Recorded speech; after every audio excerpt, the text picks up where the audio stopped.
ನಮಸ್ಕಾರ, ಸೋನಿ9 ನ್ಯೂಸ್ಗೆ ಸ್ವಾಗತ. ನಾನು ರಾಣಿಕೋಟೆ. ಮೊದಲಿಗೆ ಮುಖ್ಯಾಂಶಗಳು. ಶಹೀದ್ ತೇಗ್ ಬಹದ್ದೂರ್ ಜಿ ಅವರ ಸಂದೇಶ ಯುವ ಪೀಳಿಗೆಗೆ ಮಾದರಿ. ಗೌರವಾನ್ವಿತ ರಾಜ್ಯಪಾಲರು. ಪ್ರಾಮಾಣಿಕ ಪತ್ರಿಕಾರಿಕೆಯಿಂದ ಸಮಾಜದಲ್ಲಿ ಗೌರವ ಹೆಚ್ಚಳ. ಡಿಸಿ ಶಿಲ್ಪಾ ಶರ್ಮಾ. ಬೀದರ್ ಉತ್ತರ ಕ್ಷೇತ್ರದಲ್ಲಿಯೇ ಅಂದಾಜು 40,000 ನಕಲಿ ಮತದಾರರಿರುವ ಶಂಕೆ. ಸೂರ್ಯಕಾಂತ್ ನಾಗಮರ್ಪಳ್ಳಿ. ಚಿಮ್ಮಿದ ಬುಗ್ಗೆ ಕೃತಿ ಲೋಕಾರ್ಪಣೆ. ಕನ್ನಡ ಸಾಹಿತ್ಯ ಯುವ ಜನತೆಗೆ ಮಾರ್ಗದರ್ಶಿಯಾಗಲಿ. ಸುರೇಶ್ ಚನ್ಶೆಟ್ಟಿ.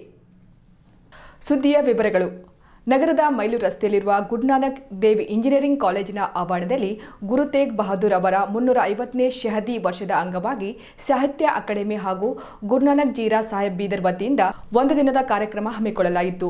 ಈ ಕಾರ್ಯಕ್ರಮದ ಮುಖ್ಯ ಅತಿಥಿಯಾಗಿ ಆಗಮಿಸಿದ ಕರ್ನಾಟಕ ಗೌರವಾನ್ವಿತ ರಾಜ್ಯಪಾಲರಾದ ಶ್ರೀ ಥಾವರ್ಚಂದ್ ಗೆಹ್ಲೋಟ್ ಅವರು ಭಾಗವಹಿಸಿ ಮಾತನಾಡುತ್ತಾ ಭಾರತ ಸರ್ಕಾರದ ಸಾಂಸ್ಕೃತಿಕ ಮಂತ್ರಾಲಯಕ್ಕೆ ಹಾರ್ದಿಕ ಅಭಿನಂದನೆ ಸಲ್ಲಿಸುತ್ತಾ ಮತ್ತು ಇಂಥ ಕಾರ್ಯಕ್ರಮ ಆಯೋಜನೆಯಿಂದ ಜನರಲ್ಲಿ ದೇಶಭಕ್ತಿ ಹಾಗೂ ಗುರುಭಕ್ತಿಯಿಂದ ಯುವಕರಲ್ಲಿ ಪರಮ ತ್ಯಾಗ ಮಾಡುವಂತಹ ಮನೋಭಾವನೆ ಉಂಟಾಗುತ್ತದೆ ಎಂದು ತಿಳಿಸಿದರು. ಸಾಹಿತ್ಯ ಅಕಾಡೆಮಿ ಅವರ ವಿವಿಧ ವಿದ್ವಾನರು ಒಂದೇ ವೇದಿಕೆಯ ಮೇಲೆ ಕರೆತಂದಿದ್ದಾರೆಂದು ನುಡಿದರು.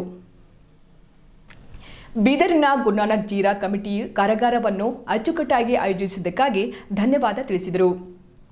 ಕರ್ನಾಟಕದ ಭೂಮಿ ಸದಾ ಸಂತರ ನಾಡಂತೆ ಹೆಸರುವಾಸಿಯಾಗಿದೆ. ಈ ನಾಡಿನಲ್ಲಿ ಸಂತರಾದಂತಹ ಬಸವಣ್ಣನವರು, ಕನಕದಾಸರು ಮತ್ತು ಪುರಂದರದಾಸರಂತಹ ಅನೇಕ ಮಹಾನ್ ಪುರುಷರು ನಾಡೆಂದು ನುಡಿದರು. ಬೀದರ್ ಸಾಂಸ್ಕೃತಿಕ ನಗರ ಜೊತೆಗೆ ಆಧ್ಯಾತ್ಮಿಕ ಕೇಂದ್ರವಾಗಿದೆ. ಗುರು ನಾನಕ್ ಜಿ ಅವರ ಪಾದಾರ್ಪಣೆಯಿಂದ ಕುಡಿಯುವ ನೀರಿನ ದಾಹ ಇಲ್ಲಿನ ಜನರಿಗೆ ನೀಗಿಸಲಾಗಿದೆ ಎಂದು ತಿಳಿಸಿದರು. ಗುರು ತೇಗ್ ಬಹದ್ದೂರ್ ಅವರು ಬೇರೆಯವರ ಧರ್ಮವನ್ನು ರಕ್ಷಿಸಲು ತಮ್ಮ ಜೀವ ಸಮರ್ಪಣೆ ಮಾಡಿದರು ಎಂದು ನುಡಿದರು. ಈ ಕಾರ್ಯಕ್ರಮದಲ್ಲಿ ಸಾಹಿತ್ಯ ಅಕಾಡೆಮಿಯ ಕಾರ್ಯದರ್ಶಿ ಶ್ರೀ ವರುಣ್ ಗುಲಾಟಿ, ಪಂಜಾಬಿನ ಸಾಹಿತ್ಯ ಅಕಾಡೆಮಿಯ ಸಂಯೋಜಕ ರಾವೆಲ್ ಸಿಂಗ್, ಖ್ಯಾತ ಪಂಜಾಬಿ ಲೇಖಕ ಮನಮೋಹನ್ ಸಿಂಗ್, ಶ್ರೀ ನಾನಕ್ ಜೀರಾ ಸಾಹೇಬ್ ಫೌಂಡೇಶನ್ ಅಧ್ಯಕ್ಷ ಡಾಕ್ಟರ್ ಎಸ್ ಬಲ್ಬೀರ್ ಸಿಂಗ್, ಸಾಹಿತ್ಯ ಅಕಾಡೆಮಿಯ ಉಪ ಕಾರ್ಯದರ್ಶಿ ಶ್ರೀಮತಿ ಕುಮುದ್ ಶರ್ಮಾ ಉಪಸ್ಥಿತರಿದ್ದರು. ಗುರುನಾನಕ್ ಶಿಕ್ಷಣ ಸಂಸ್ಥೆಯ ಉಪಾಧ್ಯಕ್ಷೆ ಡಾಕ್ಟರ್ ರೇಷ್ಮಾ ಕೌರ್ ವಂದನಾರ್ಪಣೆ ಮಾಡಿದರು. Colonel R D. ಸಿಂಗ್, ಸರ್ದಾರ್ ಪುನೀತ್ ಸಿಂಗ್ ಮತ್ತು ಪವನ್ ಸಿಂಗ್ ಮತ್ತು ಸಂಸ್ಥೆಯ ಎಲ್ಲ ಸಿಬ್ಬಂದಿ ವರ್ಗದವರು ಉಪಸ್ಥಿತರಿದ್ದರು.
मानव सेवा के लिए अधर्म के विरुद्ध धर्म की जो लड़ाई लड़ गया, उन्होंने शिक्षाओं के लिए,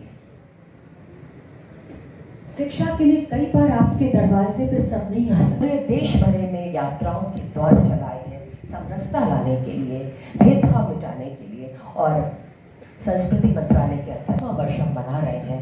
हम उस जगह जाकर के हमारे चिंतक, हमारे लेखक अपना माथा टेकें जो श्री गुरु तेग बहादुर की कर्मभूमि बना है। उन्होंने भी बहुत सारी यात्राएं की है। वो उस साइड पर नॉर्थ ईस्ट में बहुत दूर तक है, और जब पंजाब से मालवा की ओर गए हैं वो तो राजस्थान तक है। तो इसी मान्य है राज्यपाल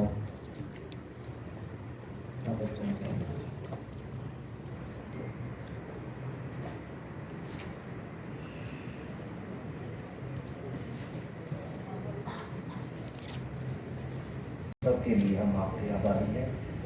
बहुत बहुत शुक्रिया सर। अब मैं विनती करूँगा मैडम रेशमा को।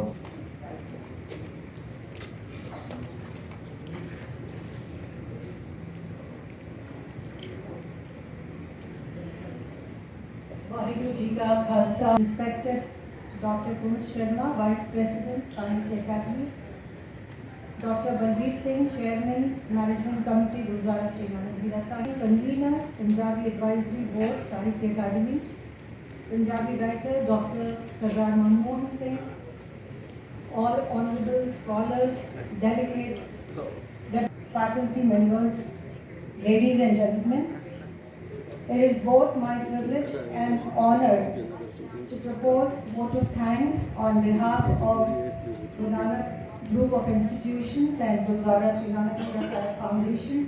अमर प्रतीक हिंद दी चादर श्री गुरु तेग बहादुर जी के 350वें शहीदी दिवस की पावन स्मृति में सिख परंपरा में शहादत की अवधारणा एवं श्री तेग बहादुर जी का बलिदान विषय पर आयोजित इस राष्ट्रीय संगोष्ठी के उद्घाटन सत्र में आमंत्रित करने के लिए मैं आप सबके प्रति आभार व्यक्त करता हूं। आज की यह संगोष्ठी ऐसे समय में आयोजित हो रही है जब संपूर्ण राष्ट्र श्री गुरु तेग बहादुर जी के 350वें शहीदी वर्ष को श्रद्धा, कृतज्ञता और संकल्प के साथ स्मरण कर रहा है। यह ऐतिहासिक वर्षगांठ भारत की आत्मा में निहित धार्मिक स्वतंत्रता, मानवीय गरिमा और संवैधानिक मूल्यों का पुनः स्मरण करने का अवसर है। मैं भारत सरकार के संस्कृति मंत्रालय को इस सार्थक पहल के लिए हार्दिक बधाई एवं शुभकामनाएं देता हूं। इस पहल के माध्यम से भारत की समृद्ध सभ्यतागत एवं सांस्कृतिक विरासत पर अकादमिक विमर्श को प्रोत्साहन दिया जा रहा है। मैं साहित्य अकादमी की भी सराहना करता हूं कि उन्होंने विभिन्न विषयों के विद्वानों को एक मंच पर एकत्रित कर हमारे राष्ट्रीय इतिहास के सर्वाधिक प्रेरणादायी अध्यायों पर विचार विमर्श करने का अवसर प्रदान किया है। साथ ही गुरुद्वारा श्री नानक झीरा साहिब बिदर का भी मैं आभार व्यक्त करता हूं, अभिनंदन करता हूं, जिनके सहयोग से इस संगोष्ठी को ऐतिहासिक एवं आध्यात्मिक गरिमा प्राप्त हुई है। नानकदास, पुरंदरदास और अनेक संतों ने समानता, सेवा और सामाजिक समरसता का संदेश दिया है। बीदर कर्नाटक का ऐतिहासिक नगर होने के साथ साथ भारत की आध्यात्मिक एकता का जीवंत प्रतीक है। यही वह पावन स्थल है जहाँ श्री गुरु नानक देव जी ने अपनी करुणा और दिव्य शक्ति से जलधारा प्रकट कर मानवता की सेवा का संदेश दिया। यह गुरुद्वारा आज भी हमें बताता है कि धर्म का वास्तविक स्वरूप सेवा, करुणा और समरसता है। भारत एक ऐसी प्राचीन सभ्यता है जिसने सदैव असत्य पर सत्य, अत्याचार पर न्याय तथा दमन पर स्वतंत्रता की विजय का उत्सव मनाया है। हमारे दीर्घ इतिहास में ऋषियों, मुनियों, संतों तथा आध्यात्मिक विभूतियों ने हमारी नैतिक चेतना को समृद्ध किया है, जिनमें सिखों के गुरु श्री गुरु तेग बहादुर सिंह जी का स्थान अद्वितीय एवं अनुपम है। Homage to one of the greatest champions of human dignity, freedom of conscience and religious liberty the world has ever known. The supreme sacrifice of Sri Guru Tegh Bahadur Ji continues to illuminate humanity's path with the timeless values of courage, compassion, righteousness and selfless service. On behalf of the Management Committee of Gurudwara Sri Nanak Zhira Sahib Foundation and Gurudwara Sri Nanak Zhira Sahib, I express our deepest gratitude to Honorable Governor of Karnataka, Sri Thawarchand Gehlot Ji, for gracing this occasion as the chief guest. Your esteemed presence has elevated the significance of this seminar, and your inspiring words have enriched our understanding of universal relevance of Sri Guru Tegh Bahadur Ji's sacrifice. We are profoundly grateful for your encouragement and blessings.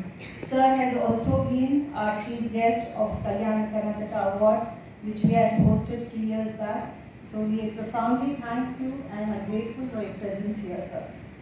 I extend my heartfelt appreciation to Dr. Kumar Sharma. ಪ್ರಾಮಾಣಿಕ ಹಾಗೂ ಪಾರದರ್ಶಿಕೆಯಿಂದ ಪತ್ರಿಕಾ ರಂಗದಲ್ಲಿ ತೊಡಗಿಕೊಂಡಲ್ಲಿ ಸಮಾಜದ ವೃತ್ತಿ ಹಾಗೂ ವ್ಯಕ್ತಿ ಗೌರವ ಎರಡೂ ವೃದ್ಧಿಯಾಗುತ್ತದೆ ಎಂದು ಜಿಲ್ಲಾಧಿಕಾರಿ ಶಿಲ್ಪಾ ಶರ್ಮಾ ತಿಳಿಸಿದರು.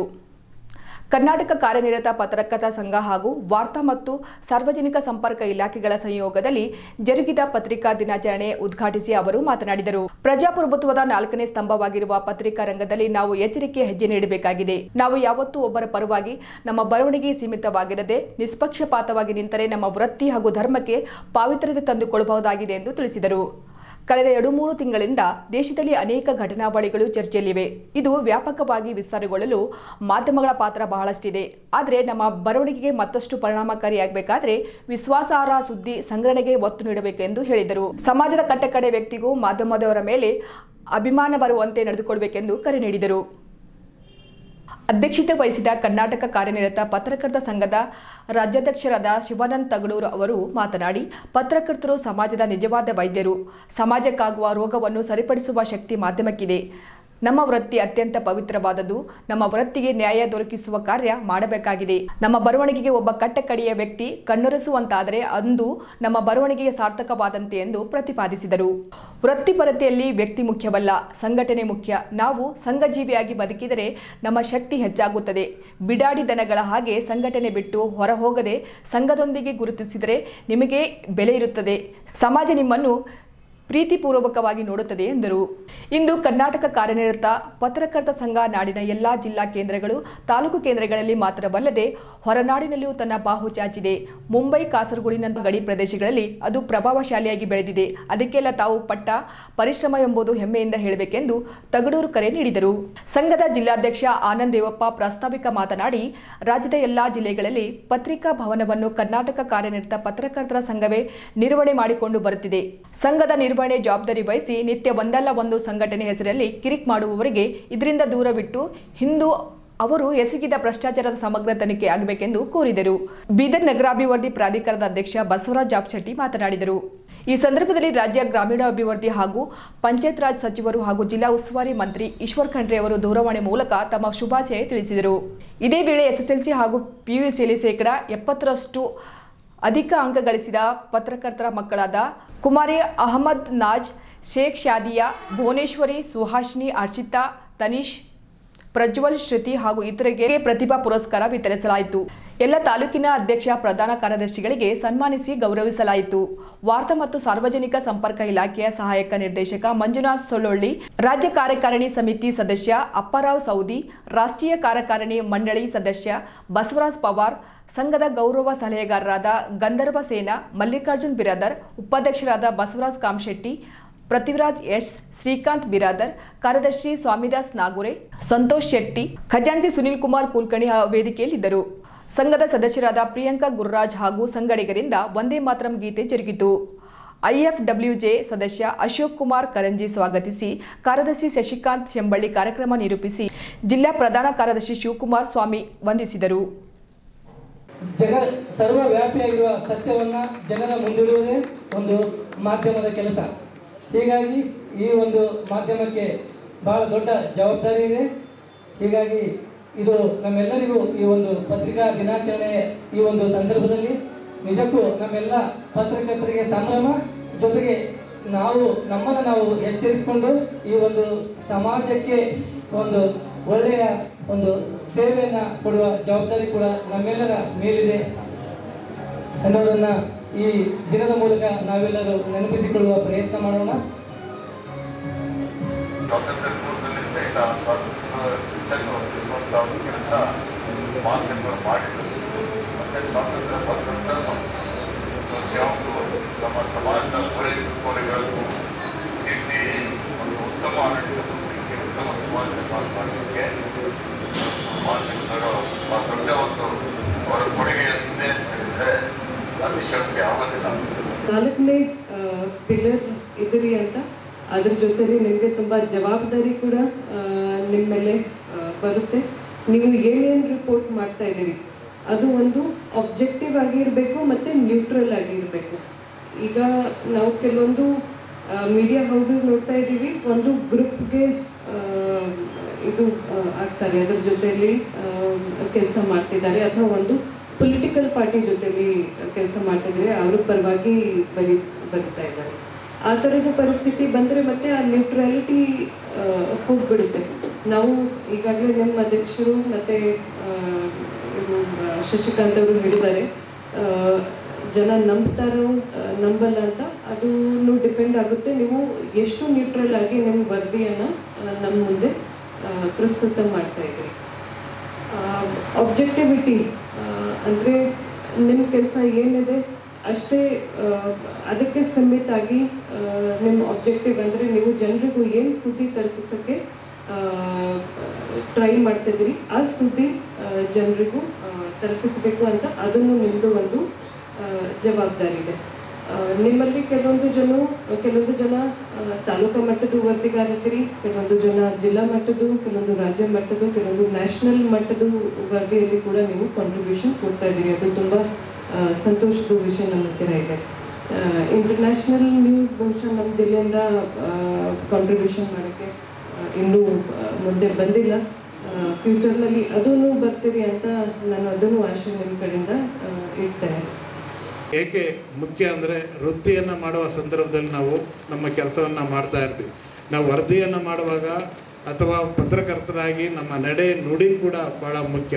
ಭಾಳ ಜನರಿಗೆ ಪತ್ರಕರ್ತ ಅನ್ನುವಂಥ ಐಡೆಂಟಿಟಿ ಬೇಕು, ಆದರೆ ಉಳಿದದ್ದೆಲ್ಲ ಬೇರೆ ಕೆಲಸ ಮಾಡ್ತಾ ಇರ್ತಾರೆ. ಆ ಥರ ಆಗಬಾರ್ದು. ಹಾಗಾಗಿ ಪತ್ರಕರ್ತ ಅನ್ನೋದು ಎಷ್ಟು ಮುಖ್ಯನೋ, ಪತ್ರಕರ್ತರ ನಮ್ಮ ವರದಿಗಾರಿಕೆಯಲ್ಲಿ ನಮ್ಮ ವಿಶ್ವಾಸಾರ್ಹತೆಯನ್ನು ಉಳಿಸ್ಕೊಳ್ಳೋದು ಅಷ್ಟೇ ಮುಖ್ಯ. ಕ್ರೆಡಿಬಿಲಿಟಿ ಅಷ್ಟೇ ಮುಖ್ಯ. ನಿಮಗೆ ಒಂದು ಕ್ರೆಡಿಬಿಲಿಟಿಯನ್ನು ಎಲ್ಲೂ ಅಥವಾ ವಿಶ್ವಾಸಾರ್ಹತೆಯನ್ನು ಎಲ್ಲೋ ಮಾರ್ಕೆಟಲ್ಲಿ ಕೊಡ್ಕೊಂಡು ಬರೋಕ್ಕಾಗಲ್ಲ. ನೀವು ಪ್ರತಿನಿತ್ಯ ಒಡನಾಡುವ ಸಂದರ್ಭದಲ್ಲೇ, ಪ್ರತಿನಿತ್ಯ ನೀವು ವರದಿಯನ್ನು ಮಾಡುವ ಸಂದರ್ಭದಲ್ಲೇ ಅದನ್ನು ಗುರುತಿಸ್ಕೋಬೇಕು, ಬೆಳೆಸ್ಕೋಬೇಕು. ಆ ಮೂಲಕ ವ್ಯಕ್ತಿತ್ವವನ್ನು ಬೆಳೆಸ್ಕೋಬೇಕು. ನೀವು ಕೂಡ ಒಬ್ಬ ವರದಿಗಾರ, ಒಬ್ಬ ಒಳ್ಳೆಯ ಪತ್ರಕರ್ತ ಅನ್ನುವ ರೀತಿಯಲ್ಲಿ ಗುರುತಿಸ್ಕೊಳ್ಳೋವಂಥದ್ದು ಭಾಳ ಮುಖ್ಯ. ಆ ಕಾರಣಕ್ಕೋಸ್ಕರ ಇವತ್ತು ಕರ್ನಾಟಕ ಕಾರ್ಯನಿರತ ಪತ್ರಕರ್ತರ ಸಂಘ ಈ ನಿಟ್ಟಿನಲ್ಲಿ ಹಲವು ಕಾರ್ಯಕ್ರಮಗಳ ಹಮ್ಮಿಕೊಂಡು ನಿರಂತರ ವೃತ್ತಿ ತರಬೇತಿಯನ್ನು ಮಾಡ್ತಾ ಬಂದಿದ್ದೇವೆ. ಅನೇಕ ವಿಚಾರ ಸಂಕಿರಣಗಳ ಮಾಡ್ತಾ ಬಂದಿದ್ದೇವೆ. ಪ್ರತಿ ವರ್ಷ ವಾರ್ಷಿಕ ಸಮ್ಮೇಳನಗಳನ್ನು, ರಾಜ್ಯ ಸಮ್ಮೇಳನವನ್ನು ಮಾಡ್ತಾ ಬಂದಿದ್ದೇವೆ. ಹಾಗೆ ದತ್ತಿ ಅವಾರ್ಡ್ ಫಂಕ್ಷನನ್ನು ಮಾಡ್ತಾ ಬಂದಿದ್ದೇವೆ. ಇವೆಲ್ಲ ಯಾತಕ್ಕೆ ಮಾಡ್ತಾ ಇದ್ದೀವಿ? ವೃತ್ತಿಗೆ ಸಂಬಂಧಪಟ್ಟ ಹಾಗೆ ಕೆಲಸವನ್ನು ಮಾಡೋದು. ಹಾಗಾಗಿ ಪತ್ರಕರ್ತರ ವೃತ್ತಿ ಭಾಳ ಪ್ರಮುಖವಾದದ್ದು, ಈ ಸಮಾಜದಲ್ಲಿ ಮಹತ್ತರವಾದಂಥ ಪಾತ್ರ ಹೊಂದಿರುವಂಥದ್ದು. ಸ್ತಂಭ ಅನ್ನೋದಂತೂ ಎಲ್ಲರಿಗೂ ಗೊತ್ತಿದ್ದ ವಿಷಯ. ವಿಶೇಷವಾಗಿ ಡೆಪ್ಟಿ ಕಮಿಷನರ್ ಏನು ಮಾತಾಡಿದ್ರು, ಇಡೀ ಜಗತ್ತಿನಲ್ಲಿ ತರುಣರ ಸಂಖ್ಯೆ ಇದ್ದಂಥ ಯಾವುದಾದ್ರೂ ದೇಶ ಇದ್ದರೆ ಇವತ್ತಿನ ದಿವಸ ನಮ್ಮ ಭಾರತ ದೇಶ. ಭಾರತ ದೇಶದಲ್ಲಿ ಎಲ್ಲ ತರುಣರಿಗೆ ಒಂದು ಏನಾದರೂ ಮೋಟಿವೇಶನಲ್ ಏನಾದರೂ ವಿಚಾರಗಳು ತಿಳಿಸ್ಬೇಕಾದ್ರೆ ಮಾಧ್ಯಮದ ಒಂದು ಬಹಳ ದೊಡ್ಡ ಒಂದು ಕರ್ತವ್ಯ ಇದೆ. ಮಾಧ್ಯಮದ ಒಂದು ಮುಖಾಂತರನೇ ಸಾಧ್ಯ ಇದೆ ಅನ್ನುವಂಥ ಮಾತು ಅವ್ರ ಟೋಟಲ್ ಭಾಷಣದಲ್ಲಿ ಆ ಮಾತು ಬಂತು. ಅದಾದ್ಮೇಲೆ ಇವತ್ತಿನ ಮಕ್ಕಳಿಗೇನು ಪುರಸ್ಕಾರ ಕೊಟ್ಟರೆ ನೀವು, ಪ್ರತಿಭಾ ಪುರಸ್ಕಾರ, ಇದು ಬಹಳ ಒಂದು ವಿಶೇಷವಾದ ಕಾರ್ಯಕ್ರಮ. ಅವರಿಗೆ ಮೋಟಿವೇಶನ್ ಆಗಬೇಕು. ಇಂಥ ವಿದ್ಯಾರ್ಥಿಗಳಿಗೆ ನೋಡಿ ಬೇರೆ ವಿದ್ಯಾರ್ಥಿಗಳು ಕೂಡ, ನಾವು ಕೂಡ ಹೆಚ್ಚಿನ ಇದರಲ್ಲಿ ಭಾಗವಹಿಸಿ ಮುಂದೆ ಬಂದು ಈ ರೀತಿ ಪ್ರತಿಭಾ ಪುರಸ್ಕಾರನಲ್ಲಿ ನಾವು ಕೂಡ ಭಾಗವಹಿಸಬೇಕು ಅನ್ನುವಂಥ ಒಂದು ಅವರಿಗೆ ಒಂದು ಸಮಾಧಾನ ಆಗಿದೆ. ಒಂದು ಮೇಡಮ್ ಅವ್ರಿಗೆ ರಿಕ್ವೆಸ್ಟ್ ಇದೆ. ನಾವು ಸುಮಾರು ಇಲ್ಲಿರುವಂಥ ಮೇಡಮ್ 300ಕ್ಕಿಂತ ಹೆಚ್ಚು ಜನ ಪತ್ರಕರ್ತರು ನಮ್ಮ ಸಂಘದ ಸದಸ್ಯರಿದ್ದಾರೆ. ನಮ್ಮ ಸಂಘ 93 ವರ್ಷದ ಸಂಘ. ಇವತ್ತು ನಾವು ನಿನ್ನೆ ಮೊನ್ನೆ ಹುಟ್ಟಾಕಿದಂಥ ಸಂಘ ಇಲ್ಲ. ಇವತ್ತು ಬಹಳಷ್ಟು ಸಂಘಗಳು ನಮ್ಮ ಸಮ್ಮೇಳನ ಯಶಸ್ವಿ ಆದಮೇಲೆ ನಾವು ಏನೋ ಮಾಡಬೇಕಂತ ಒಂದು ಹೊಸ ಸಂಘ ಹುಟ್ಟಾಕೊಂಡು, ಆ ಸಂಘದ ಹೆಸರು ಹೆಸರೇ ಫೈನಲ್ ಆಗಿಲ್ಲ. ಒಂದ್ಸಲ ಆ ಸಂಘ ಹೇಳ್ತಾರೆ, ಒಂದ್ಸಲ ಈ ಸಂಘ ಹೇಳ್ತಾರೆ. ಆ ಹೆಸರನ್ನು ಫೈನಲ್ ಮಾಡಿಲ್ಲ, ರಿಜಿಸ್ಟ್ರೇಷನ್ ಆಗಿಲ್ಲ. ಆದರೂ ಕೂಡ ದಿನ 4-5 ಜನನೇ ಇದ್ದಾರೆ. ಒಬ್ಬ ಒಂದು ದಿವಸ ಹೋಗಿ ಮೆಮೊಡಮ್ ಕೊಡ್ತಾನೆ, ಮತ್ತೆ ಮರು ದಿವಸ ಅದ್ರಾಗಿದ್ದೇವೆ ಮತ್ತೊಬ್ಬ ಹೋಗಿ ಮೆಮೊಡಮ್ ಕೊಡ್ತಾನೆ. ಏನಂತಂದ್ರೆ ನಮಗೆ ಕೊಡ್ರಿ ಅಂತ. ಅದಕ್ಕೆ ನೀವು ಕುಲಂಕುಷವಾಗಿ ಚರ್ಚೆ ಮಾಡಿ, ಯಾರು ಪ್ರಾಮಾಣಿಕವಾಗಿ ಪತ್ರಕರ್ತರಿದ್ದಾರೆ, ಯಾರು ಒಳ್ಳೆ ರೀತಿಯಿಂದ ಕೆಲಸ ಮಾಡ್ತಾರೆ ಪತ್ರಿಕಾ ಭವನ ಯಾರು ಒಳ್ಳೆ ರೀತಿಯಿಂದ ನಿರ್ವಹಣೆ ಮಾಡ್ತಾರೆ ಅಂತ ತಾವೆಲ್ಲ ವಿಚಾರ ಮಾಡಿ ಇವತ್ತ ಕಾರ್ಯನಿರತ ಪತ್ರಕರ್ತರ ಸಂಘಕ್ಕೆ ತಾವು ಪತ್ರಿಕಾ ಭವನ ನಿರ್ವಹಣೆ ಕೊಟ್ಟರಂದ್ರೆ ನಾವು ಪ್ರಾಮಾಣಿಕವಾಗಿ ಯಾವ ರೀತಿ ಸಮ್ಮೇಳನ ಒಂದು ಪ್ರಾಮಾಣಿಕವಾಗಿ ಮಾಡಿದ್ದೀವಿ, ಯಾವ ರೀತಿ ನಾವೆಲ್ಲ ಕೆಲಸಗಳು ಸಂಘದಿಂದ ಪ್ರಾಮಾಣಿಕವಾಗಿ ಮಾಡ್ತಾ ಇದ್ದೀವಿ, ಪ್ರಾಮಾಣಿಕವಾಗಿ ಕೆಲಸ ಮಾಡ್ತೀವಿ. ಯಾಕಂತಂದ್ರೆ ಇವತ್ತ ಪತ್ರಿಕಾ ಭವನದಲ್ಲಿ ಬಹಳಷ್ಟು ಸಮಸ್ಯೆ ಆಗ್ತಾ ಇದೆ. ನನಗೆ ಮೊನ್ನೆ ದಿವಸ ರಘುನಾಥ್ ಮಲ್ಕಾಪುರ ಫೋನ್ ಮಾಡಿದ್ರು, ಮಾಡಿ ಪತ್ರಕರ್ತರೇ ಇಲ್ರಿ, 4-5 ಜನನೇ ಪತ್ರಕರ್ತರಿದ್ದಾರೆ, ನಾವು ಹೆಂಗೆ ಪತ್ರಿಕಾ ಭವನದಲ್ಲಿ ಪತ್ರಿಕಾ ಇದು ಮಾಡಬೇಕು, ನಾವು BJP ಕಚೇರಿಯಲ್ಲೇ ಮಾಡ್ತೀವಿ ಅಂತ ನನಗೆ ಫೋನ್ ಮಾಡಿದ್ರು. ನಾನು ಹೇಳಿದೆ, ಇಲ್ಲ ಸರ್, ಮುಂಬರುವಂಥ ದಿನಗಳಲ್ಲಿ ನಾವೆಲ್ಲ ಪತ್ರಕರ್ತರು, ನಮ್ಮ ಸಂಘದ ಪತ್ರಕರ್ತರು, ನಾವು ಬೇರೆ ಪತ್ರಕರ್ತರ ಬಗ್ಗೆ ಹೇಳಿಕ್ಕಾಗಲ್ಲ, ನಮ್ಮ ಸಂಘದ ಪತ್ರಕರ್ತರು, ನಾವು ಬರುವಂಥ ದಿನಗಳಲ್ಲಿ ಸಂಘದ ಎಲ್ಲ ಪತ್ರಕರ್ತರು, ಬೀದರಲ್ಲಿರುವಂಥ ಬಹುತೇಕ ಪತ್ರಕರ್ತರು ಪತ್ರಿಕಾ ಸಂದರ್ಶನಕ್ಕೆ ಹಾಜರಾಗಬೇಕಂತೇಳಿ, ಕಡ್ಡಾಯವಾಗಿ ಹಾಜರಾಗಬೇಕಂತೇಳಿ ನಾವು ಮನವಿ ಮಾಡಬೇಕಂತ ನಾವು ಈಗಾಗಲೇ ಪ್ಲಾನ್ ಹಾಕೊಂಡಿದ್ದೀವಿ. ನಾವೆಲ್ಲ ಸಂಘದ ಪದಾಧಿಕಾರಿಗಳು ಮಾತಾಡ್ಕೊಂಡಿವಿ. ಯಾಕಂದ್ರೆ ನಾವು ಸಂಘದ ಪದಾಧಿಕಾರಿಗಳು ಕಾರ್ಯಕಾರಿಣಿ ಸದಸ್ಯರೇ ಹೋಗ್ಲಿಲ್ಲ ಅಂದ್ರೆ ಸದಸ್ಯರು ಯಾರು ಬರಲ್ಲ.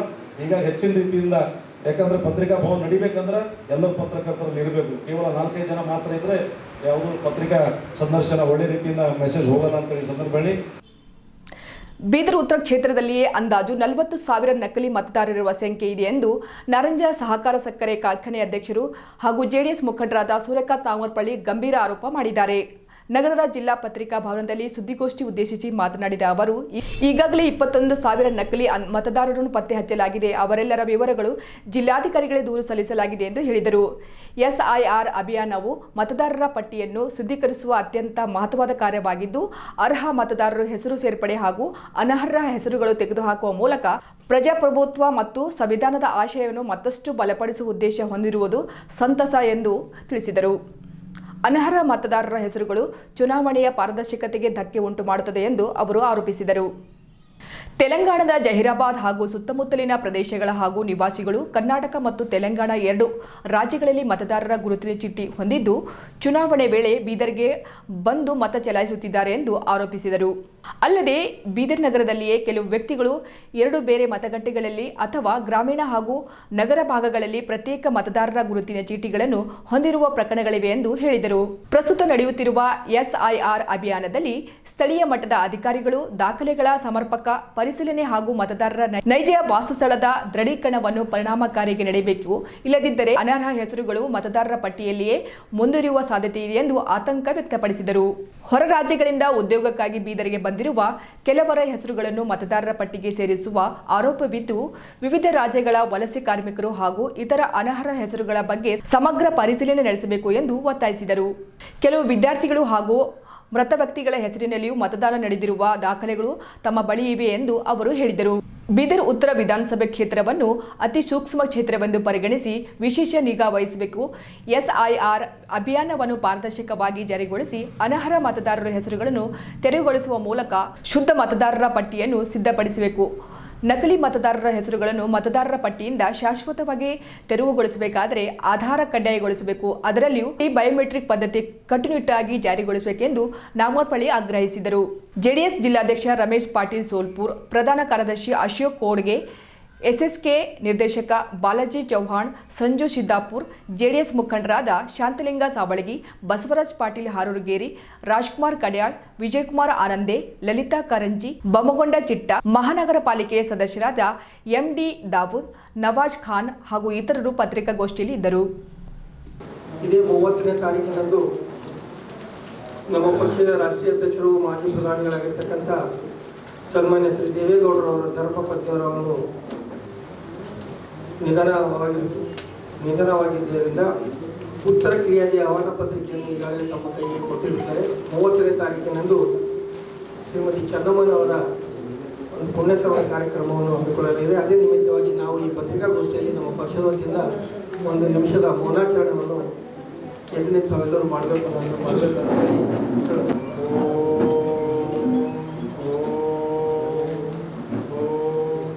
ಶಾಂತಿ ಶಾಂತಿ ಶಾಂತಿ. ಒಂದು ನಿಮಿಷ ಮೌನಾಚರಣೆ ಮಾಡೋಣ.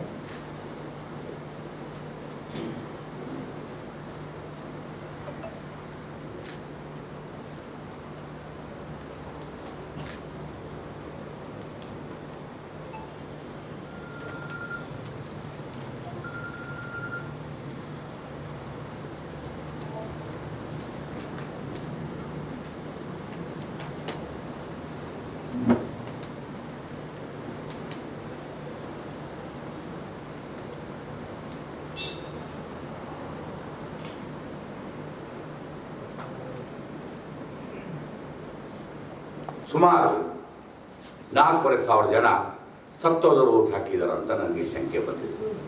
ಇಲ್ಲೂ ಕೂಡ ಡಬಲ್ ಎಂಟ್ರಿ, ಟ್ರಿಪಲ್ ಎಂಟ್ರಿ ಇರ್ತಕ್ಕಂಥವರು ಹಾಕಿದ್ದಾರೆ ಅಂತ ನನಗೆ ಇದೆ. ನಿಮಗೆ ಮಾಧ್ಯಮ ಮಿತ್ರರಿಗೆ ತೋರ್ಸಕ್ಕೆ ಇಚ್ಛೆ ಬಿಡ್ತೀನಿ. ತಾವೆಲ್ಲ ಸ್ವಲ್ಪ ಈ ಕಡೆ ಗಮನ ಹರಿಸಿದ್ರೆ ತಾವೆಲ್ಲ ನೋಡ್ಬೋದು. ಇಲ್ಲಿ ಒಂದು ತೋರಿಸ್ತಾ ಇದ್ದೀನಿ ತಮಗೆ, ತಾವುಗಳೆಲ್ಲ ಕೂಡ ತೋರಿಸ್ಬೋದು. ಇಲ್ಲಿ ತೋರಿಸ್ತಾ ಇದ್ದೀನಿ. ಇವ್ರ ಹೆಸರು ಮೊಹಮ್ಮದ್ ದುಮಾನ್ ಖಾನ್ ಅಂತ. ಇಲ್ಲಿ ಪಕ್ಕದಲ್ಲಿ ಎಪಿಕ್ ನಂಬರ್ ಇದೆ. ಏನು ಎಪಿಕ್ ನಂಬರ್ ಇದೆ? 2298 ಅಂತ ಎಪಿಕ್ ನಂಬರ್ ಇದೆ. ಅವ್ರ ಹೆಸರು ಮೊಹಮ್ಮದ್ ದುಮಾನ್ ಖಾನ್ ಅಂತ. ಕೆಳಗಡೆ ತಂದೆ ಹೆಸರು ನಾಸೀರ್ ಖಾನ್ ಅಂತ. ಇದರಲ್ಲಿ ಕೋಟ್ ಹಾಕೊಂಡಿಲ್ಲ, ಇನ್ನೊಂದು ಪಕ್ಕದಲ್ಲಿ ಕೋಟ್ ಹಾಕೊಂಡಿದ್ದಾರೆ. ಇಲ್ಲೊಂದು ವೋಟರ್ ಐಡಿ ಇದೆ, ಇಲ್ಲೊಂದು ವೋಟರ್ ಐಡಿ ಇದೆ. ಮನುಷ್ಯ ಒಬ್ಬರೇ ಇದ್ದಾರೆ. ಇಲ್ಲಿ ವೋಟರ್ ಐಡಿ ನಂಬರ್ ಇದೆ 9815 ಅಂತ. ನೀವು ನೋಡ್ಬೋದು. ಇದು ಕೂಡ ನಿಮ್ಗೊಂದು ಕಾಪಿ ಕೊಡ್ತಾ ಇದ್ದೀನಿ, ತಾವು ನೋಡ್ಬೋದು. ಇದು ಒಂದು ಎಕ್ಸಾಂಪಲ್ ಕೊಟ್ಟೆ. ಇವ್ರಿಗೆ ತಾವು ನೋಡ್ತಾ ಇದ್ದೀರಾ, ಇವ್ರು ಪುರುಷನ ಏನಿರ್ಬೋದು ಒಂದು ಅಂದಾಜಲ್ಲಿ ಇವ್ರ ಹೆಸರು ವೋಟರ್ ಲಿಸ್ಟಿಂದ ನಾವೇ ಜನತಾದಳ ಪಕ್ಷದವರು ನಮ್ಮ ಕಾರ್ಯಕರ್ತರೆಲ್ಲ ನಾವೆಲ್ಲ ಕಲ್ತಿ ಚೆಕ್ ಮಾಡ್ತಾ ಇದ್ದಾಗ ಇವ್ರ ಹೆಸರು ಏನು ಬಂತು ಅಂದ್ರೆ ಜಗದೇವಿ ಅಂತ. ಇವ್ರ ಹೆಸರು ಏನಿದೆ ದಯವಿಟ್ಟು ಕ್ಯಾಮ್ರಾದವರೆಲ್ಲ ತೋರಿಸ್ಬೇಕಿದ್ರು, ಜಗದೇವಿ ಅಂತ ಇದೆ ಇವ್ರ ಹೆಸರು. ಇವ್ರು ಜಗದೇವಿ ನೋಡಿ, ಜಗದೇವಿ ಹೇಗೆ ಕಾಣಿಸ್ತಾರೆ. ಇವ್ರು ವೋಟರ್ ಲಿಸ್ಟಲ್ಲಿ ಹೆಸರು, ಇವರು ಜಗದೇವಿ. ಒಬ್ಬರು ತೀರೋಗಿದ್ದಾರೆ, ಇವತ್ತವರೆಗೂ ಕೂಡ ಪೆನ್ಷನ್ ತಗೊಳ್ತಾ ಇದ್ದಾರೆ, ಗೌರ್ಮೆಂಟ್ ಗ್ಯಾರಂಟಿ ಸ್ಕೀಮ್ಸ್ ಬೆನಿಫಿಟ್ಸ್ ತಗೊಳ್ತಾ ಇದ್ದಾರೆ. ಡೆತ್ ಆಗಿರೋದನ್ನ ಎಂಟ್ರಿನೇ ಮಾಡಿಲ್ಲ. ಯಾಕಂದ್ರೆ ಎಲೆಕ್ಷನ್ ಕಮಿಷನರ್ ಅವರು, ಇಲ್ಲಿರ್ತಕ್ಕಂಥ ER ಅವರು ಮುನ್ಸಿಪಾಲ್ಟಿಯಿಂದ ಡೆತ್ ಆಗಿರತಕ್ಕಂಥವ್ರು ಡೀಟೇಲ್ಸ್ ತಗೋಬೇಕು ತಾನೆ. ಆಮೇಲೆ ಡೆತ್ ಆಗಿದಾರಂತೆ ಮನೆಯವರು, ನಾವು ಮನೆಗೆ ಹೋದಾಗ BL ಅವರು ಇಲ್ಲ ಜೀವಂತ ಇದಾರಂತ ಹೇಳ್ತಾರೆ, ಸತ್ತಿದಾರ ಅಂತ ಹೇಳೋದೇ ಇಲ್ಲ. ಹೇಳಿಲ್ಲ ಅಂದ್ರೆ ಇವರು ಹಾಗೆ ಬರ್ಕೊಂಡು ಬರ್ತಾ ಇದ್ದಾರೆ. ಆದ್ರೆ ನೀವು ಮುನ್ಸಿಪಾಲ್ಟಿಯಿಂದ ಒಂದು ಕಾಪಿ ತಗೋಬೇಕು. ಮಂದಿರ ಮಸ್ಜಿದಲ್ಲಿ ಏನೇನು ಇರ್ತದೆ ಡಾಕ್ಯುಮೆಂಟ್, ಡೆತ್ ಆದವ್ರು ಕೆಲವರು ಎಂಟ್ರಿಗಳು ಇರ್ತವೆ, ಆ ಎಂಟ್ರಿಗಳು ಕೂಡ ತಗೋಬೇಕು. ಆಗ ಪರಿಶೀಲನೆ ಮಾಡಿದಾಗ ನಿಮ್ಗೆ ಸಿಗ್ತದೆ. ನಮ್ಗೆ ಹಂಗೆ ಸಿಕ್ಕಿದ್ರು. ಇವ್ರು ಡೆತ್ ಆಗಿದೆ, ಆದರೆ ಇನ್ನೊಬ್ರಿಗೂ ಒಳ್ಳೆ ಪೆನ್ಷನ್ ತಗೊತಾನೆ ಇದ್ದಾರೆ. ಆಮೇಲೆ ಇವ್ರದ್ದು 2 ವೋಟರ್ ಐಡಿ ಇದೆ. ಇಲ್ಲಿ ನೋಡಿ, ಇವರು 2 ವೋಟರ್ ಐಡಿ ಇದೆ. 2 ವೋಟರ್ ಐಡಿ ಇದೆ. ಇವತ್ತರೆಗೂ ಡೆತ್ ಆದ್ರೂ ಕೂಡ ಪೆನ್ಷನ್ ತಗೊತಾ ಇದ್ದಾರೆ. ಸರ್ಕಾರದ ದುಡ್ಡು, ಟ್ಯಾಕ್ಸ್ ಪೇಯರ್ ದುಡ್ಡನ್ನು ವೇಸ್ಟ್ ಆಗ್ತಾ ಇದೆ. ಹೀಗೆ ಒಂದಲ್ಲ, ಈ ಥರ 10 ಹಲವಾರುಗಳು ತೋರಿಸ್ತೀನಿ. ಈಗ ಇವರು ಇದ್ದಾರೆ, ಇವ್ರದ್ದು 2 ವೋಟರ್ ಐಡಿ ಇದೆ. ಹೀಗೆ 2 ವೋಟರ್ ಐಡಿ ಇದೆ. ಈ ಥರ ಇಲ್ಲಿ ಸೈರಾಬಾದ್ನಿಂದ ಬಂದಿರತಕ್ಕಂಥವ್ರು, ಯಾಕಂದರೆ ವಿಧಾನಸಭಾ ಬೀದರ್ ಜಿಲ್ಲಾ ಕೇಂದ್ರ, ಇಲ್ಲಿ ಸಿಟಿ ಇದೆ, ಅರ್ಬನ್ ಏರಿಯಾ ಇದೆ. ಈ ಏರಿಯಲ್ಲಿ ಪಕ್ಕದಲ್ಲೇ ರಾಜ್ಯ ಒಂದು 3 ಕಿಲೋಮೀಟರ್ ಹೋದ ತಕ್ಷಣ ಆಂಧ್ರ ತೆಲಂಗಾಣ ಬರ್ತದೆ. ಅಲ್ಲಿರ್ತಕ್ಕಂಥ ಕಾನ್ಸ್ಟೆನ್ಸಿ ಮಲ್ಲಿ ಅಂತದ ಪಕ್ಕದಲ್ಲಿ ಜೈರಾಬಾದ್ ಕಾನ್ಸ್ಟೆನ್ಸಿ ಸುಮಾರು ವೋಟರ್ಸ್ ಇಲ್ಲಿದ್ದಾರೆ. ಪಕ್ಕದ ಕ್ಷೇತ್ರದ ಕಂಠಾಣದವ್ರು ಇದ್ದಾರೆ. ಜಮಿಸ್ತಾನ್ಪುರ್ ಅಂತಿದೆ, ಅವ್ರ ವೋಟರ್ಸ್ ಇದ್ದಾರೆ. ಹೈದರಾಬಾದಲ್ಲಿ ಇರ್ತಕ್ಕಂಥ ಅವ್ರ ವೋಟರ್ಸ್ ಇದ್ದಾರೆ. ಗುಲ್ಬರ್ಗ ಇದ್ದಾರೆ, ಗುಲ್ಬರ್ಗಾದ ವೋಟರ್ಸ್ ಇದ್ದಾರೆ. ಹೇಗೆ ಬಂತು ವೋಟರ್ಸು? ಅಲ್ಲಿ ಮತಪಟ್ಟಿಯಲ್ಲೂ ಹೆಸರಿದೆ, ಇಲ್ಲಿ ಮತಪಟ್ಟಿಯಲ್ಲಿ ಹೆಸರಿದೆ. ಆದರೆ ಒಂದೇ ಕಡೆ ಇರಬೇಕು, ಮ್ಯಾಪಿಂಗ್ ಆದ್ರೆ ಹೋಗ್ತದೆ ಅಂತ ಹೇಳ್ತಾರೆ. ಹೋಗಲ್ಲ. ಇದು ಆಕ್ಚುಲಿ ಅಂಟಿಲ್ ಅಂಡ್ ಅನ್ಲೆಸ್ ಕಡ್ಡಾಯವಾಗಿ ಆಧಾರ್ ಲಿಂಕ್ ಯಾವಾಗವರೆಗೂ ಮಾಡೋದಿಲ್ಲ. ಆಧಾರ್ ಕೂಡ ನಿಮ್ಗೆ ಗೊತ್ತಿದೆ, ಸುಮಾರು ಡೂಪ್ಲಿಕೇಟ್ ಆಧಾರ್ಗಳು ಕೂಡ ಮಾಡ್ತಾ ಇದ್ದಾರೆ. ಅದನ್ನು ನಿಮಗೆಲ್ಲ ಗಮನದಲ್ಲಿ ಮಾಧ್ಯಮ ಮಿತ್ರರು ಅಲ್ಲಿ ಇಲ್ಲಿ ನೋಡಿದಾಗ ನಾನು ಓದಿದ್ದೀನಿ, ಡೂಪ್ಲಿಕೇಟ್ ಆಧಾರೇ ಮಾಡಿದ್ದಾರೆ ಅಂತ. ಹಾಗೆ ಯಾವಾಗಲೂ ಆಧಾರ್ ಕಡ್ಡಾಯವಾಗಿ ಮಾಡೋದಿಲ್ಲ. ಈ SIR ನಾವು ಮಾಡ್ತಕ್ಕಂಥದ್ದು ಈ ಅಭಿಯಾನಕ್ಕೆ, ಈ ಅಭಿಯಾನ ಮಾಡ್ತಕ್ಕಂಥದ್ದು ಶುದ್ಧೀಕರಣ, ಪ್ಯೂರಿಫಿಕೇಶನ್ ಆಫ್ ವೋಟರ್ ಲಿಸ್ಟ್ಗೆ ಏನಾರು ಗೆಲುವು ಬರಬೇಕು, ಈ ದೇಶ ಉಳಿಬೇಕು, ಸ್ವಚ್ಛತಾ ಆಗಬೇಕು ಅಂತಂದರೆ ಆಧಾರ್ ಕಡ್ಡಾಯವಾಗಿ ಲಿಂಕ್ ಮಾಡಿದ್ರೆ ಮಾತ್ರ ಒಂದು ದಾರಿ. ಅಂದರೂ ಕೂಡ ಮತ್ತೆ ಫಿಲ್ಟ್ರೇಷನ್ ಮಾಡಬೇಕಾಗ್ತದೆ, ಮತ್ತೆ ಪ್ಯೂರಿಫಿಕೇಶನ್ ಮಾಡಬೇಕಾಗ್ತದೆ. ನಿಮಗೆ ಗೊತ್ತಿರಲಿ, ಬರೀ ನಾವು ಈ ಅಭಿಯಾನದಲ್ಲಿ 21,000 ಮತದಾರರ ಲಿಸ್ಟ್ ಡಬಲ್ ಐಡಿಗಳು, ಟ್ರಿಪಲ್ ಐಡಿಗಳು, ಡೆತ್ ಆದವ್ರು ಹುಡುಕಿದ್ದೀವಿ. ಎಷ್ಟಿದೆ ಈ ಲಿಸ್ಟ್? ನಿಮಗೂ ಇದೊಂದು 2 ಸೆಟ್ಟು ಕೊಡ್ತೀನಿ. ತಾವು ಕೂಡ ECI ನೆಟ್ ಅಂತಿದೆ, ಅದ್ರಲ್ಲಿ ಒತ್ತಿ ಒಬ್ಬೊಬ್ಬರದ್ದು 3 ID, 4 voter ID, 5 voter ID ಒಬ್ಬೊಬ್ಬರದ್ದು. ಬೀದರ್ ಕ್ಷೇತ್ರ, ಉತ್ತರ ಬೀದರ್ ಕ್ಷೇತ್ರದ ಮಾತ್ರ 21,000 ಇದೆ ಇಲ್ಲಿ. ಅಂಡ್ ನಾನು ಏನ್ ಮಾತಾಡ್ತಾ ಇದ್ದೀನಿ, with documents, with evidence, with their names. 2 ಕಡೆ ಇರ್ತಕ್ಕಂಥದ್ದು, 2 ಕಡೆ ಇರ್ತಕ್ಕಂಥದ್ದು, 3 ಕಡೆ ಇರ್ತಕ್ಕಂಥದ್ದು, 2233 ವೋಟರ್ ID ಇರ್ತಕ್ಕಂಥದ್ದು, ವಿತ್ ನಂಬರ್ಸ್, ವಿತ್ ಪ್ರೂಫ್. ಈ ಡಾಕ್ಯುಮೆಂಟ್ ಇಟ್ಕೊಂಡಿದ್ದೀವಿ ಇಲ್ಲಿ. ಈ ಡಾಕ್ಯುಮೆಂಟ್ ಸೆಟ್ ಕೂಡ ತಮಗೂ ಕೊಡ್ತೀವಿ. ನಾನು ಈಗಲೇ ಮಾಧ್ಯಮ ಮಿತ್ರರೇ, ತಾವು ಕೂಡ ಮೊನ್ನೆನೂ ಮಾಧ್ಯಮದಲ್ಲಿ ಈ ವಿಷಯನ ಬರೆದಿದ್ರಿ. 40,000ವರೆಗೂ ಇಲ್ಲಿ ಮತದಾರರ ಪಟ್ಟಿ ಇಲ್ಲಿ ಸಿಗ್ತದೆ ಅಂತ. ನಾನು ಕೂಡ DC ಅವರು ಕೂಡ ದೂರು ಕೊಟ್ಟಿದ್ದೆ. ಹಾಗೂ ಸ್ಟೇಟ್ ಎಲೆಕ್ಷನ್ ಕಮಿಷನರ್ಗೂ ಕೊಟ್ಟಿದ್ವಿ, ಸೆಂಟ್ರಲ್ ಎಲೆಕ್ಷನ್ ಕಮಿಷನರ್ಗೂ ಕೂಡ ಮೇಲ್ ಮಾಡಿದ್ವಿ, ಪತ್ರ ಬರೆದಿದ್ವಿ. ನಮ್ಮ ಪಕ್ಷದ ವರಿಷ್ಠರು ಕುಮಾರಸ್ವಾಮೀಜಿ ಅವರು ಕೂಡ ಹಾಗೂ ಮತ್ತೆ ನಮ್ಮ ಪ್ರಹ್ಲಾದ್ ಜೋಶಿ ಅವರು ಹೋಗಿ ಜ್ಞಾನೇಶ್ಜಿ ಅವರಿಗೆ ಭೇಟಿಯಾಗಿ ಅವರು ಕೂಡ ಈ ಮಾಹಿತಿಯನ್ನು ತಿಳಿಸಿದ್ದಾರೆ. ನಾವು ತಮ್ಮ ಮಾಧ್ಯಮದ ಮೂಲಕ ಸತ್ಯ ಸಂಗಾತಿಯನ್ನು ಸಮಾಜದ ಮುಂದೆ ಇಕ್ಕಿ, ಈಗ ನಾನು ನೋಡಿ 21,000 ತನಕ ಇಕ್ಕಿದ್ದೀನಿ ಇಲ್ಲೇ ನಿಮ್ಮ ಕಣ್ಮುಂದೆ, with detailed document and with numbers, with names and with the EPIC number. ಈ ಥರ ಪರ್ಫೆಕ್ಟ್ ಸಿಗೋದು ಬಹಳ ಕಷ್ಟ. ಇಷ್ಟು ಪರ್ಫೆಕ್ಟಾಗಿ ತಂದಿದ್ದೀನಿ ಅಂದರೆ ಸುಮಾರು 2-3 ಚುನಾವಣೆಗಳು ಹಿಂಗೆ ಮಾಡಿ ಎಲ್ಲ ಉಲ್ಟಾ ಪುಲ್ಟಾ ಫಲಿತಾಂಶ ಬಂದಿದೆ. ಇಲ್ಲ ಅಂದರೆ ಎಲಿಜಿಬಲೇ ಇಲ್ಲ ಗೆಲ್ಲಕ್ಕೆ, ಅವ್ರುಗಳು ಯೋಗ್ಯತೆಯೂ ಇರೋದಿಲ್ಲ. ಅಂಥವರೆಲ್ಲ ಬಂದು ಇವತ್ತು ರಾಜಕಾರಣದಲ್ಲಿ ಬಂದು ದೇಶನ ಹಾಳು ಮಾಡ್ತಕ್ಕಂಥ ಕೆಲಸ ಮಾಡ್ತಾರೆ. ಒಂದು ಕಡೆ ಡೂಪ್ಲಿಕೇಟ್ ಮಾಡೋಣ, ಬಾಕಿ ಕಡೆ ಮಾಡಲ್ಲ ಅಂತ ಏನು ಗ್ಯಾರಂಟಿ? ಬೇರೆ ಬೇರೆ ಸಂಸ್ಥೆಗಳು ಡೂಪ್ಲಿಕೇಟ್ ಮಾಡ್ಬೋದು, ಬೇರೆ ಬೇರೆ ವ್ಯವಹಾರಗಳು ಡೂಪ್ಲಿಕೇಟ್ ಮಾಡ್ಬೋದು. ಒಂದು ಸರ್ತಿ ಹೀಗಾದರೆ ಇಡೀ ವ್ಯವಸ್ಥೆನೇ ಹಾಳಾಗ್ತಕ್ಕಂಥ ಕೆಲಸ ಆಗ್ತದೆ. ನಾವು ಕನ್ನಡವನ್ನು ಉಳಿಸಿ ಬೆಳೆಸುವ ಜವಾಬ್ದಾರಿ ಪ್ರತಿಯೊಬ್ಬರ ಮೇಲಿದೆ. ಜಗತ್ತಿನಲ್ಲಿ ಛಲವಿದ್ದರೆ ಅಸಾಧ್ಯವಾದುದು ಯಾವುದೂ ಇಲ್ಲ. ಭಾರತವು ಯುವಕರ ರಾಷ್ಟ್ರವಾಗಿದ್ದು ಯುವ ಪ್ರತಿಭೆಗಳು ಇನ್ನಷ್ಟು ಹೊರಹೊಮ್ಮಬೇಕಿದೆ. ಸಾಹಿತಿಗಳು ಮತ್ತು ಕವಿಗಳು ತಮ್ಮ ಕೃತಿಗಳ ಮೂಲಕ ವಾಸ್ತವಿಕತೆಯನ್ನು ಅನಾವರಣಗೊಳಿಸಿ ಯುವಜನತೆಗೆ ಮಾರ್ಗದರ್ಶನ ನೀಡಬೇಕೆಂದು ಜಿಲ್ಲಾ ಕನ್ನಡ ಸಾಹಿತ್ಯ ಪರಿಷತ್ತಿನ ಅಧ್ಯಕ್ಷರಾದ ಸುರೇಶ್ ಶೆಟ್ಟಿ ಅವರು ಹೇಳಿದರು. ಜನಪರ ಸಾಂಸ್ಕೃತಿಕ ಪ್ರತಿಷ್ಠಾನ ಬೀದರ್ ವತಿಯಿಂದ ಆಯೋಜಿಸಿದ ಜಿಲ್ಲಾ ಉದ್ಯೋನ್ಮುಖ ಕವಿ ಹಾಗೂ ಲೇಖನ ಅಶ್ವಜಿತ ದಂಡಿನ ಅವರ ಚಿಮ್ಮಿದ ಬುಗ್ಗೆ ಕೃತಿ ಲೋಕಾರ್ಪಣೆ ಕವಿಗೋಷ್ಠಿ ಹಾಗೂ ವಿವಿಧ ಕ್ಷೇತ್ರಗಳ ಸಾಧಕ ಗೌರವ ಸನ್ಮಾನ ಕಾರ್ಯಕ್ರಮವನ್ನು ಜ್ಯೋತಿ ಬೆಳಗಿಸುವ ಮೂಲಕ ಉದ್ಘಾಟಿಸಿ ಅವರು ಮಾತನಾಡಿದರು. ಕಾರ್ಯಕ್ರಮದ ಅಧ್ಯಕ್ಷತೆ ವಹಿಸಿದ್ದ ಕರ್ನಾಟಕ ಗಡಿ ಅಭಿವೃದ್ಧಿ ಪ್ರಾಧಿಕಾರದ ಸದಸ್ಯರು ಹಾಗೂ ಜನಪರ ಸಾಂಸ್ಕೃತಿಕ ಪ್ರತಿಷ್ಠಾನದ ಸಂಚಾಲಕರಾದ ಡಾಕ್ಟರ್ ಸಂಜೀವ್ ಕುಮಾರ್ ಅತಿಬಾಳೆ ಮಾತನಾಡಿ, ಚಿಮ್ಮಿದ ಬುಗ್ಗೆ ಕೃತಿಯಲ್ಲಿ ನೊಂದವರ ನೋವು ಮತ್ತು ಸಮಾಜದ ವಾಸ್ತವ ಚಿತ್ರಣವನ್ನು ಲೇಖಕರು ಪರಿಣಾಮಕಾರಿಯಾಗಿ ಮೂಡಿಸಿದ್ದಾರೆ. ಪ್ರತಿಭಾವಂತ ಕವಿಗಳು ಮತ್ತು ಲೇಖಕರನ್ನು ಗುರುತಿಸಿ ಪ್ರೋತ್ಸಾಹಿಸುವ ಮೂಲಕ ಅವರನ್ನು ಮುಖ್ಯವಾಹಿನಿಗೆ ತರಬೇಕಾದ ಅಗತ್ಯವಿದೆ ಎಂದು ಹೇಳಿದರು. ಹಿರಿಯ ಸಾಹಿತಿ ಬಿಜೆ ಪಾರ್ವತಿ ವಿ ಸೋನಾರೆ ಕೃತಿ ಪರಿಚಯಿಸಿ ಮಾತನಾಡಿ, ಸಾಹಿತ್ಯವು ಯಾರೊಬ್ಬರ ಸ್ವತ್ತಲ್ಲ, ಬರೆಯುವ ಆಸಕ್ತಿ, ಆಳವಾದ ಜ್ಞಾನ ಮತ್ತು ಸಾಮಾಜಿಕ ಕಳಕಳಿ ಉಳ್ಳವರು ಉತ್ತಮ ಸಾಹಿತ್ಯವನ್ನು ಸೃಷ್ಟಿಸಬಲ್ಲರು. ಚಿಮ್ಮಿದ ಬುಗ್ಗೆ ಕೃತಿಯಲ್ಲಿ ಶೋಷಿತ, ದಮನಿತ ಹಾಗೂ ನೊಂದವರ ಬದುಕಿನ ನೋವನ್ನು ಸೆರೆ ಹಿಡಿಯುವ ಪ್ರಯತ್ನ ಮಾಡಲಾಗಿದೆ. ಸಮಾಜದಲ್ಲಿ ಸಮಾನತೆ ಭಾವನೆ ಮೂಡಿದಾಗ ಮಾತ್ರ ನಿಜವಾದ ಸಾಮಾಜಿಕ ಸಾಮರಸ್ಯ ಸಾಧ್ಯ ಎಂದು ಹೇಳಿದರು. ಉಪನ್ಯಾಸಕ ಪ್ರೊಫೆಸರ್ ಮಯೂರ್ ಬಸವರಾಜ್ ಅವರು ಚಿಮ್ಮಿದ ಬುಗ್ಗೆ ಕೃತಿಯನ್ನು ಲೋಕಾರ್ಪಣೆ ಮಾಡಿದರು. ಮುಖ್ಯ ಅತಿಥಿಗಳಾಗಿ ಗ್ಯಾರಂಟಿ ಯೋಜನೆಗಳ ಅನುಷ್ಠಾನ ಸಮಿತಿಯ ಜಿಲ್ಲಾಧ್ಯಕ್ಷ ಅಮೃತರಾವ್ ಚಿಮ್ಕೋಡೆ, ಮಾರ್ಗದತ್ತ ದಿನಪತ್ರಿಕೆಯ ಸಂಪಾದಕ ಡಾಕ್ಟರ್ ಕಾಶಿನಾಥ್ ಚೆಲ್ವೆ, ಜಿಲ್ಲಾ ಕನ್ನಡ ಸಾಹಿತ್ಯ ಪರಿಷತ್ತಿನ ಕಾರ್ಯದರ್ಶಿ ಎಂಎಸ್ ಮನೋಹರ್ ಹಾಗೂ ಕೃತಿಕಾರ ಅಶ್ವಜಿತ್ ದಂಡಿನ್ ಉಪಸ್ಥಿತರಿದ್ದು ಮಾತನಾಡಿದರು. ವೇದಿಕೆಯಲ್ಲಿ ಸರ್ಕಾರಿ ನೌಕರ ಸಂಘದ ಜಿಲ್ಲಾ ಖಜಾಂಚಿ ದೇವಪ್ಪ ಚಾಂಬಳೆ ಮಾಳಗಾಂವ್, ಕೆಎಸ್ ಬಂಧು, ಮಾಣಿಕರಾವ್, ಜಯದೇವ್, ಗುರುಜಿ ಆಳ್ವಾಯ್ ಸೇರಿದಂತೆ ಇತರರು ವೇದಿಕೆ ಮೇಲೆ ಉಪಸ್ಥಿತರಿದ್ದರು. ಆರಂಭದಲ್ಲಿ ಅಜಿತ್ ಎನ್ ನೇಳಿಗಿ ಸ್ವಾಗತಿಸಿದರು. ದಿಲೀಪ್ ಕುಮಾರ್ ಮೋ ಕಾರ್ಯಕ್ರಮ ನಿರೂಪಿಸಿದರು. ಅವಿನಾಶ್ ಸೋನೆ ವಂದಿಸಿದರು. ಜಿಲ್ಲೆಯ ವಿವಿಧ ಭಾಗಗಳಿಂದ ಆಗಮಿಸಿದ ಕವಿಗಳು ಕವಿಗೋಷ್ಠಿಯಲ್ಲಿ ಭಾಗವಹಿಸಿ ತಮ್ಮ ರಚಿತ ಕವನಗಳನ್ನು ವಾಚಿಸಿದರು. ಇದೇ ಸಂದರ್ಭದಲ್ಲಿ ಸಮಾಜ, ಸಾಹಿತ್ಯ, ಶಿಕ್ಷಣ, ಜನಪದ ಕಲೆ ಹಾಗೂ ಸಾರ್ವಜನಿಕ ಸೇವಾ ಕ್ಷೇತ್ರಗಳಲ್ಲಿ ವಿಶಿಷ್ಟ ಸೇವೆ ಸಲ್ಲಿಸಿದ ಗಣ್ಯರನ್ನು ಗೌರವಿಸಿ ಸನ್ಮಾನಿಸಲಾಯಿತು. ಸಾಹಿತ್ಯ ಆಸಕ್ತರು, ಕವಿಗಳು ಹಾಗೂ ಸಾರ್ವಜನಿಕರು ಹೆಚ್ಚಿನ ಸಂಖ್ಯೆಯಲ್ಲಿ ಭಾಗವಹಿಸಿ ಕಾರ್ಯಕ್ರಮವನ್ನು ಯಶಸ್ವಿಗೊಳಿಸಿದರು. ಅಶ್ವಜಿತ್ ದಂಡಿನವರು ರಚಿಸಿರುವಂತಹ ಚಿಮ್ಮಿದ ಬುಗ್ಗೆ ಎನ್ನುವ ಕೃತಿ ಅವರ ಏಜಿಗೆ ಮೀರಿರುವಂಥದ್ದಾಗಿದೆ. ಅದು ವೈಚಾರಿಕ ಕವನಗಳನ್ನೊಳಗೊಂಡಿದ್ದು ಅವರ ಕವನಗಳ ಮೇಲೆ ಅವರ ಮೇಲೆ ಹೆಚ್ಚಿನಾಗಿ ಬೇಂದ್ರೆಯವರ, ಕುವೆಂಪು ಅವರ ಮತ್ತು ಡಾಕ್ಟರ್ ಸಿದ್ಧಲಿಂಗಯ್ಯನವರ ಪ್ರಭಾವ ಬೀರಿದೆ. ಆ ಚಿಮ್ಮಿದ ಬುಗ್ಗೆ ಎನ್ನುವಂತಹ ಪುಸ್ತಕದ ಮೇಲ್ಗಡೆ ಏನು ಭಾವಚಿತ್ರಗಳಿದ್ದೇವೆ, ಬುದ್ಧ, ಬಸವ, ಅಂಬೇಡ್ಕರ ಇವು ಎಲ್ಲವೂ ಮೈಗೊಂಡಿರುವಂಥದ್ದು. ಆ ಕೃತಿಯಲ್ಲಿ ಬುದ್ಧನ ವೈಚಾರಿಕತೆ ಇದೆ, ಬಸವನ ವೈಚಾರಿಕತೆ ಇದೆ, ಡಾಕ್ಟರ್ ಅಂಬೇಡ್ಕರ್ ಅವರ ವೈಚಾರಿಕತೆ ಇದೆ.